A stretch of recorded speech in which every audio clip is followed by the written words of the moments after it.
کہ جو قرآن پاک سے اس طرح اندھا بن جائے کہ نہ اس کی ہدایتوں کو دیکھے اور نہ اس سے فائدہ اٹھائے، تو ہم اس پر ایک شیطان مقرر کر دیتے ہیں، اور وہ شیطان دنیا میں بھی اندھا بننے والے کا ساتھی رہتا ہے کہ اسے حلال کاموں سے روکتا اور حرام کاموں کی ترغیب دیتا ہے۔ نسلم علی رسولہ الکریم، اما بعد فاعوذ باللہ من الشیطان الرجیم، بسم اللہ الرحمن الرحیم۔ ومن يعش عن ذکر الرحمن نقید له شیطانا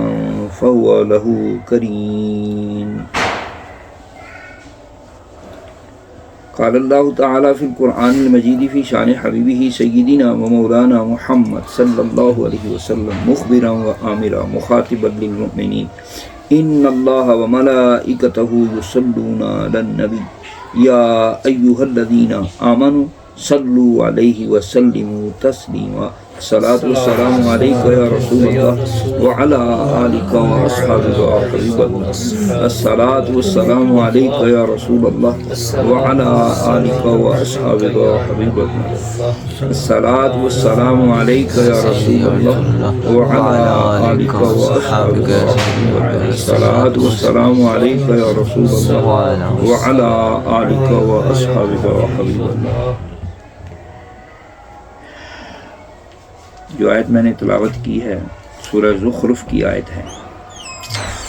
اور 43 نمبر آیت ہے۔ اللہ پاک جل جلالہ فرماتا ہے وَمَن يَعْشُ عَن ذِكْرِ الرَّحْمَنِ نُقَيِّضْ لَهُ شَيْطَانًا فَهُوَ لَهُ قَرِينٌ، یعنی جو رحمان کے ذکر سے منہ پھیرے ہم اس کے لیے شیطان مقرر کر دیتے ہیں، اس پر مسلط کر دیتے ہیں، تو وہ اس کا ساتھی ہوتا ہے۔ کون ساتھی ہوتا ہے؟ شیطان۔ مفسر حضرات کہتے ہیں کہ اس کی ایک تفسیر یہ ہے کہ جو قرآن پاک سے اس طرح اندھا بن جائے کہ نہ اس کی ہدایتوں کو دیکھے اور نہ اس سے فائدہ اٹھائے،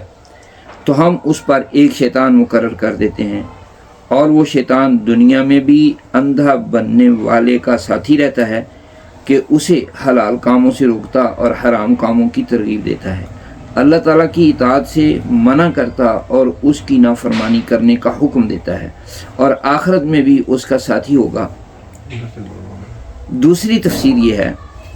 کہ جو اللہ تعالیٰ کے ذکر سے اس طرح اعراض کرے یعنی منہ پھیرے کہ اللہ تعالیٰ کی پکڑ سے بے خوف ہو جائے اور اس کے عذاب سے نہ ڈرے، تو ہم اس پر ایک شیطان مقرر کر دیتے ہیں جو اسے گمراہ کرتا رہتا ہے اور وہ اس شیطان کا ساتھی بن جاتا ہے۔ تیسری صورت یہ ہے تفسیر کی کہ جو دنیاوی زندگی کی لذتوں اور آسائشوں میں زیادہ مشغولیت اور اس کی فانی نعمتوں اور نفسانی خواہشات میں انہماک کی وجہ سے، یعنی غرق ہویا پیا وچ اور کسی چیز کی پرواہ ہی نہیں ہے، جس طرح کھیڈن والوں نوں کھیڈ تو علاوہ کچھ لبھدا ہی نہیں ہے، انہماک کی وجہ سے قرآن سے منہ پھیرے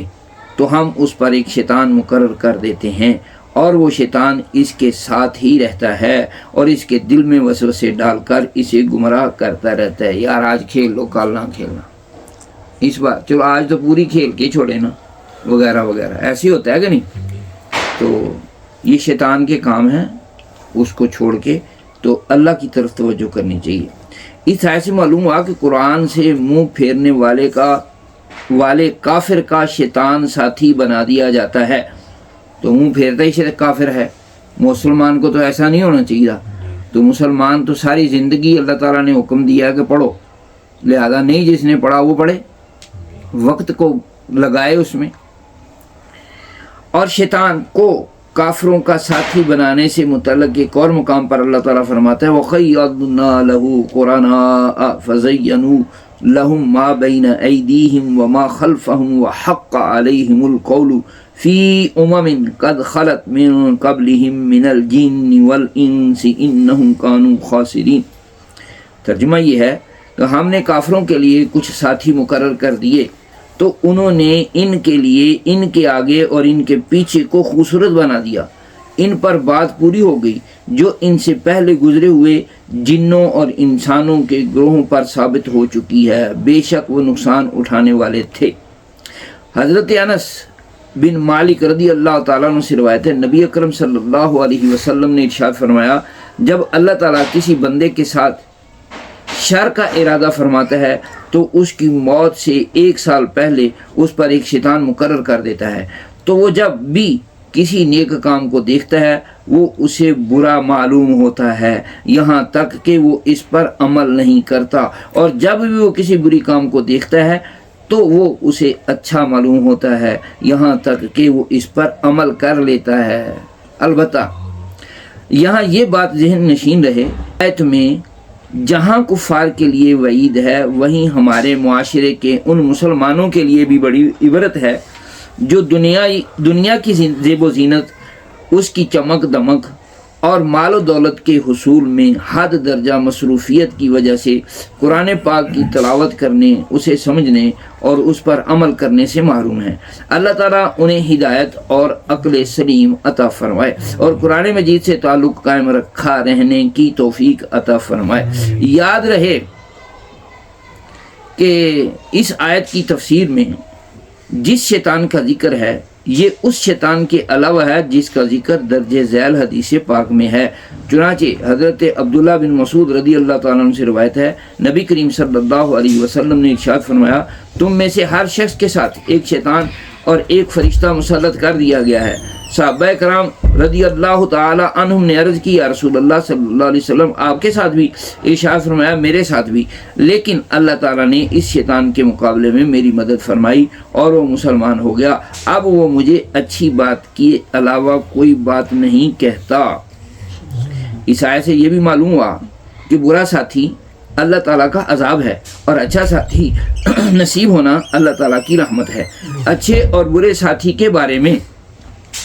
حضرت ابو موسیٰ اشعری رضی اللہ تعالیٰ عنہ سے روایت ہے، حضور پر نور صلی اللہ تعالیٰ علیہ وآلہ وسلم نے ارشاد فرمایا، اچھے اور برے ہم نشین کی مثال ایسے ہے جیسے مشک اٹھانے والا اور بھٹی پھونکنے والا، ان میں سے جو مشک اٹھائے ہوئے ہے اس کے ساتھ رہنے کا فائدہ یہ ہے کہ وہ تجھے اس میں سے دے گا، یا تو اس سے خرید لے گا یا تجھے مشک کی خوشبو پہنچے گی، اور جو بھٹی پھونکنے والا ہے اس کے ساتھ رہنے کا نقصان یہ ہے کہ وہ تیرے کپڑے جلا دے گا یا تجھے بری بو پہنچے گی۔ حضرت علی مرتضیٰ رضی اللہ تعالی عنہ نے فرمایا، فاجر سے بھائی چارہ نہ کر